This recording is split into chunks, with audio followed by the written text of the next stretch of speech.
ನಮಸ್ಕಾರ ಸ್ನೇಹಿತರೆ, ಹೇಗಿದ್ದೀರಿ ಎಲ್ಲರೂ? ಸ್ನೇಹಿತರೆ, ಈ ಬಾರಿಯ ಸರಿಗಮಪ ಸೀಸನ್ 21ರಲ್ಲಿ ಲಹರಿ ಮಹೇಶ್ ಅವರು ವಿನ್ನರ್ ಆಗಿ ಹೊರಹೊಮ್ಮುತ್ತಾರೆ ಅಂತ ಸಾಕಷ್ಟು ಜನರು ಭಾವಿಸಿದ್ದರು.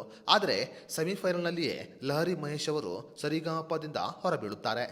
ಲಹರಿ ಮಹೇಶ್ ಅವರು ಸರಿಗಮಪ ಸೀಸನ್ 21ರಿಂದ ಎಲಿಮಿನೇಟ್ ಆಗಿದ್ದು ಸಾಕಷ್ಟು ಅಭಿಮಾನಿಗಳ ಬೇಸರಕ್ಕೆ ಕೂಡ ಕಾರಣವಾಗಿತ್ತು.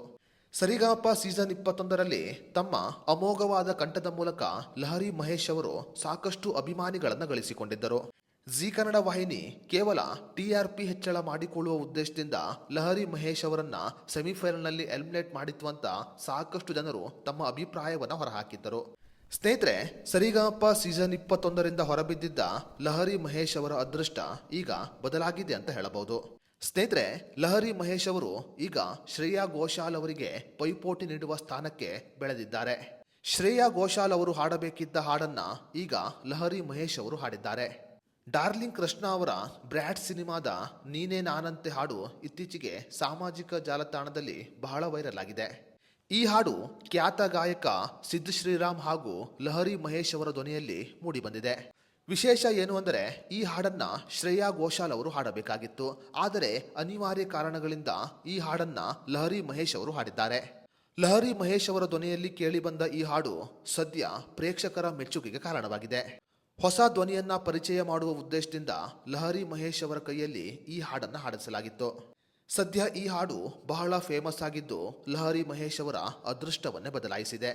ಸರಿಗಮಪದಲ್ಲಿ ಸೋತರು ಲಹರಿ ಮಹೇಶ್ ಅವರು ವೃತ್ತಿ ಜೀವನದಲ್ಲಿ ಗೆದ್ದಿದ್ದಾರೆ ಅಂತ ಹೇಳಬಹುದು. ಖ್ಯಾತ ಸಂಗೀತ ನಿರ್ದೇಶಕರಾದ ಅರ್ಜುನ್ ಜನ್ಯ ಅವರು ಲಹರಿ ಮಹೇಶ್ ಅವರಿಗೆ ಈ ಹಾಡು ಹಾಡುವ ಅವಕಾಶವನ್ನ ಕೊಟ್ಟಿದ್ದಾರೆ.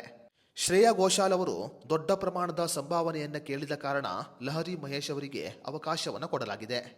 ಕೊಟ್ಟ ಅವಕಾಶವನ್ನ ಸದುಪಯೋಗಪಡಿಸಿಕೊಂಡ ಲಹರಿ ಮಹೇಶ್ ಅವರು ಸದ್ಯ ಕನ್ನಡ ಚಿತ್ರರಂಗಕ್ಕೆ ತನ್ನ ಮೊದಲ ಹಾಡನ್ನ ಕೊಟ್ಟಿದ್ದಾರೆ. ಈ ಹಾಡಿನ ಕುರಿತಂತೆ ಮಾಧ್ಯಮದ ಮುಂದೆ ಮಾತನಾಡಿರುವ ಲಹರಿ ಮಹೇಶ್ ಅವರು, ಇದು ನನ್ನ ಮೊದಲ ಹಾಡು, ಜನರು ಇದನ್ನ ಹೇಗೆ ಸ್ವೀಕಾರ ಮಾಡುತ್ತಾರೆ ಅನ್ನುವ ಕುತೂಹಲ ನನಗೆ ಇದೆ. ಮೊದಲ ಹಾಡನ್ನೇ ಸಿದ್ದು ಶ್ರೀರಾಮ್ ಅವರ ಜೊತೆ ಹಾಡಿದ್ದು ನನಗೆ ಬಹಳ ಶಾಕ್ ಆಗಿದೆ. ದೊಡ್ಡ ಗಾಯಕರ ಜೊತೆ ನಾನು ಆ ಹಾಡನ್ನು ಹಾಡಿರುವುದು ನನಗೆ ಸಾಕಷ್ಟು ಸಂತಸವನ್ನ ಉಂಟು ಮಾಡಿದೆ ಅಂತ ಮಾಧ್ಯಮದ ಮುಂದೆ ಲಹರಿ ಮಹೇಶ್ ಅವರೇ ಹೇಳಿಕೊಂಡಿದ್ದಾರೆ.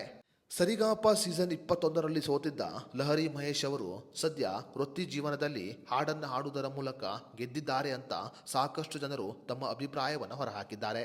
ಮುಂದೊಂದು ದಿನ ಲಹರಿ ಮಹೇಶ್ ಅವರು ಶ್ರೇಯಾ ಘೋಷಾಲ್ ಅವರ ರೀತಿಯಲ್ಲಿಯೇ ಸಾಧನೆಯನ್ನ ಮಾಡಲಿದ್ದಾರೆ ಅಂತ ಸಾಕಷ್ಟು ಜನರು ತಮ್ಮ ಅಭಿಪ್ರಾಯವನ್ನು ಹೊರಹಾಕಿದ್ದಾರೆ. ಸ್ನೇಹಿತರೆ, ಲಹರಿ ಮಹೇಶ್ ಮತ್ತು ಸಿದ್ದು ಶ್ರೀರಾಮ್ ಅವರ ಹಾಡು ಹೇಗಿದೆ ಅನ್ನುವುದರ ಬಗ್ಗೆ ನಿಮ್ಮ ಅನಿಸಿಕೆ ಅಭಿಪ್ರಾಯವನ್ನು ನಮಗೆ ಕಮೆಂಟ್ ಬಾಕ್ಸ್ನಲ್ಲಿ ತಿಳಿಸಿ.